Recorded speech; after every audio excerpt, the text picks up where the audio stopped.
The contract was already signed when I noticed the flyer. Celebrating love. Anniversary and wedding celebration. Anniversary. Not mine. Hers. My parents had taken my wedding day and merged it with my sister's 10-year vow renewal. And worse. They made me pay the bill for both. That was the moment I stopped being their child and started being their executioner. It wasn't always like this. For years I tried to keep the family together. I was the quiet one, the obedient one. The fixer who never asked for anything. My sister. She was the jewel. The golden child. Every birthday, every achievement, every success. Celebrated like royalty. When she got married, my parents emptied their savings to give her a cathedral wedding. I stood by her side as a bridesmaid, smiling even though it broke me. So when it was finally my turn, I thought maybe things would be different. My fiancé and I saved for years. We dreamed of a small, elegant wedding. A day that belonged only to us. But the moment my parents got involved, the ground shifted. At first it was subtle. Maybe your sister should renew her vows that day. It'll be fun, a family celebration. Then it became firm. We already told the guests. It's a joint event. Imagine how much cheaper it will be. Cheaper for them. Not for me. The invoice told the truth. Venue, flowers, catering, photography. All billed to me. Both events, one stage. Still they expected me to smile. But I didn't scream. I didn't cry. Planned. I let them sign the contract in my name. I nodded while they discussed speeches, joint cakes, and photo slideshows. On the outside I agreed. On the inside I was building my escape. Found another venue. Smaller, quieter. Hidden away on the edge of town. A garden draped with white lights. The air heavy with jasmine. I booked it, paid in full, and swore the staff to secrecy. Then I sent quiet invites. Hand-delivered only to the people who truly mattered. My closest friends. His family. The ones who saw me for me, not as her shadow.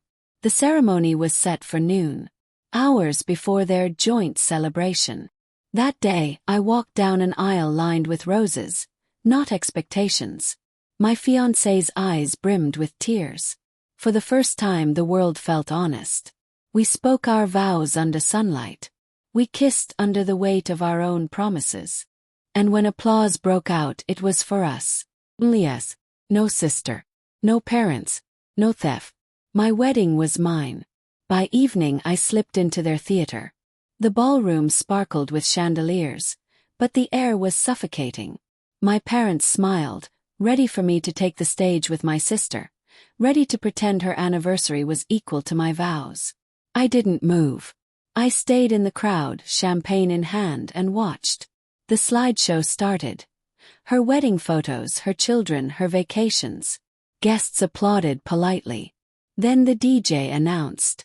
And now the bride and groom. All eyes turned to me. But I stayed seated. The silence grew heavier. Guests whispered. My mother hissed. What are you doing?